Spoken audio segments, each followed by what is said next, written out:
I'm a 26-year-old woman, and I've been married to my husband, who's 29, for nearly 3 years. Ever since we got together, I've had this lingering sense that his family just doesn't like me. He's got younger twin sisters, both 23, and a 21-year-old brother, and honestly, none of them have ever made an effort to hide their dislike for me. The same cold energy comes from his mother, too. To this day, I still don't really know what their problem is. I've racked my brain trying to figure out what I did wrong, but I came up with nothing. Despite that, I stayed hopeful.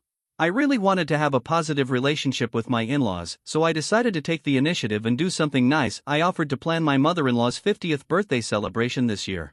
My husband didn't think it was a great idea. He flat out told me I was wasting my energy and that if his family didn't like me by now, there was no point in trying to win them over. But I brushed that off. I've always been someone who tries to make peace, and the thought of my in-laws disliking me for no clear reason made me uneasy. I just wanted to fix things. So, a few days ago, I jumped headfirst into the planning. I even reached out to my husband's siblings to see if they wanted to be involved, but they completely brushed me off and told me to handle it myself if I was so eager. Fine. I took it on. I went ahead and booked one of my MAL's favorite restaurants, the same place she used to go with her late husband. I covered all the expenses for the food and decor in advance, handpicked every detail, and even oversaw the setup myself to make sure everything matched her taste. She's very particular, so I put extra effort into every part of it. I also asked my husband to help me figure out which of her friends and relatives she'd want to be there, and after getting his input, I sent out the invites. In the end, I planned the entire thing, paid for it, and organized every single detail with only a little help from my husband. Meanwhile, her own kids? They did absolutely nothing. Not even a single financial contribution or word of support. Then yesterday, the night before her birthday, we went to visit her even though my husband didn't really want to go. When we got there, her other kids were already hanging out at her place, and they looked genuinely surprised to see us. Still, no one said a word. After a bit of awkward small talk, I finally let her know that she should be ready to join us at the restaurant the next evening, since we had something special planned for her. She smiled sweetly and thanked my husband, but he quickly told her the credit belonged to me, that I was the one behind the whole thing. And just like that, her whole vibe changed. The smile vanished from her face. I was confused, so I started listing all the things I'd done, how I invited her closest friends and family, made sure all the food was exactly to her liking, the whole 9 yards, hoping she'd appreciate the thought. Instead, she plastered on this fake, overly sweet smile and thanked me with the most insincere tone I've ever heard. Then she dropped the bomb. She said she appreciated what I did, but I wouldn't be attending. I was stunned. I asked why, and she said she wanted her 50th to be a family-only event. According to her, that meant her friends could come, but not me because she didn't consider me family. It was like getting slapped in the face. My husband and I just sat there, completely stunned. And in that moment, it hit me, my husband had been right all along. No matter how hard I tried, she was never going to see me as anything more than an outsider. To make it worse, her kids looked like they were struggling not to laugh. That was the final straw for me. I stood up and told her she could go to hell and that if she dared to show up at the party the next day, I'd have security toss her out. That shut them up pretty quickly. The smug looks disappeared. My mother-in-law looked shocked and called me cold and cruel. I laughed and told her that was pretty rich coming from her, considering how she just treated me. We went back and forth for a minute. She tried to act like I was in the wrong, but I was done. I told her flat out she didn't deserve a thing I'd done and that I wasn't changing my mind. They were furious. As I turned to leave, she suddenly burst into tears, probably trying to make me feel guilty. But it didn't work. I was beyond angry. On the drive home, I called the restaurant to try to cancel the reservation, but it was already too late. When we got home, my husband looked really uncomfortable about the whole situation, but he didn't say much, just told me I'd done the right thing and stepped outside for a smoke. He's never been one to get deeply involved when it comes to his family drama, and honestly, I was the one who ignored his warning, so I appreciated that he didn't throw it in my face. Since the place was already paid for and the food was set, I canceled all the original invites. It was last minute and annoyed a bunch of her friends, but I didn't really care at that point. Instead, I called up a few of my own friends and invited them over to make the night worthwhile. My husband joined in too, and even invited some of his buddies. We quickly got rid of the original decorations and just turned it into our own celebration. It turned out to be a blast. After the party, I posted some pictures online, and not long after, my sister-in-law sent me a nasty text accusing me of ruining her mother's birthday. She called me selfish for using a venue that had special meaning to her mom. But honestly, I don't feel bad. I think I handled it as reasonably as anyone could in that situation. Still, I can't help but wonder, was I wrong to cancel the birthday party after being told I wasn't welcome? Update 1. I showed my husband the text his sister sent and asked if maybe I should apologize or try to smooth things over. He shut that down immediately. In fact, he said he was sick of the way his family treated me and thought it was finally time to cut ties altogether. That was a big deal. His family depends on him a lot, especially his mother.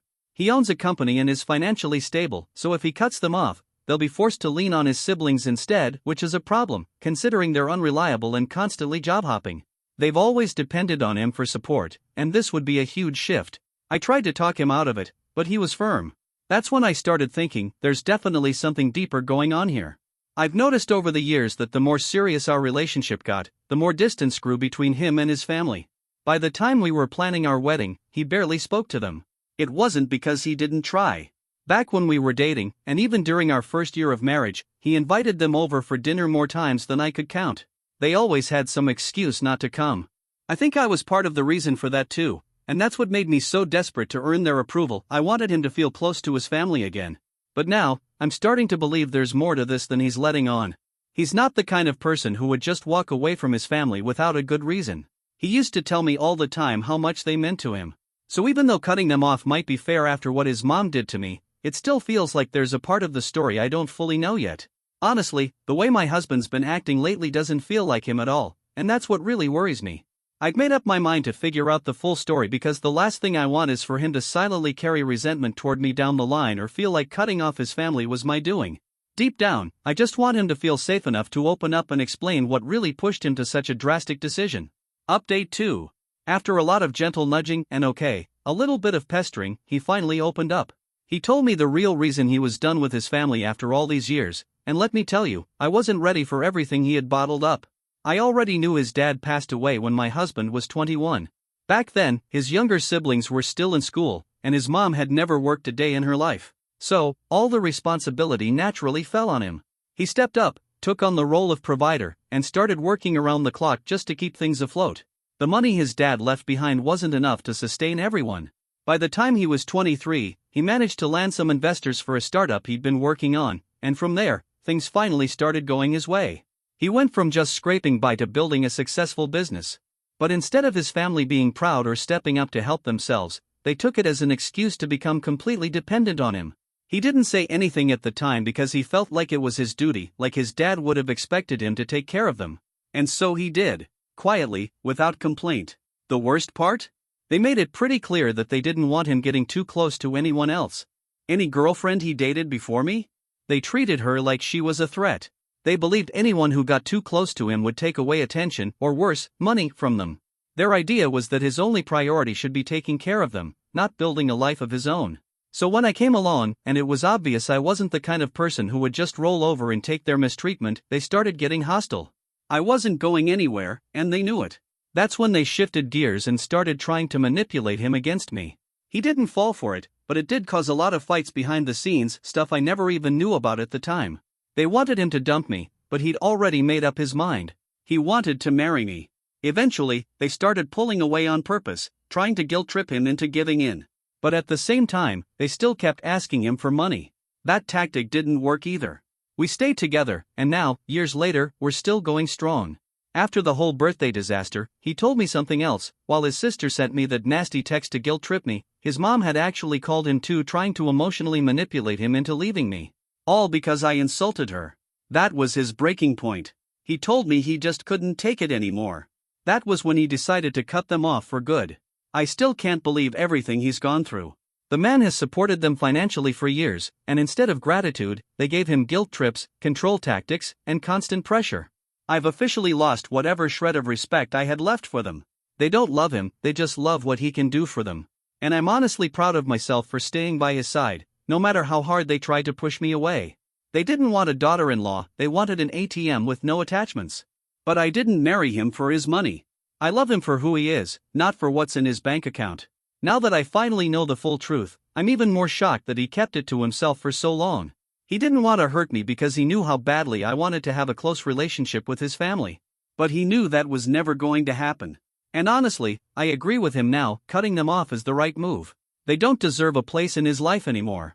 Not after all the manipulation, the freeloading, and the disrespect. Update 3.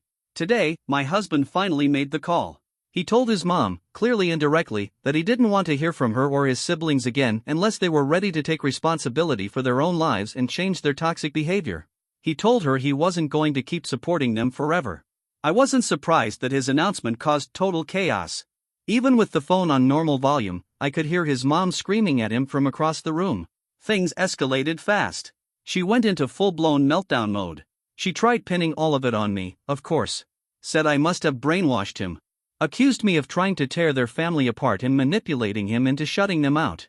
The hypocrisy of her calling me manipulative was almost laughable. My husband, to his credit, stood his ground. He told her straight up that his siblings were grown adults and needed to start acting like it.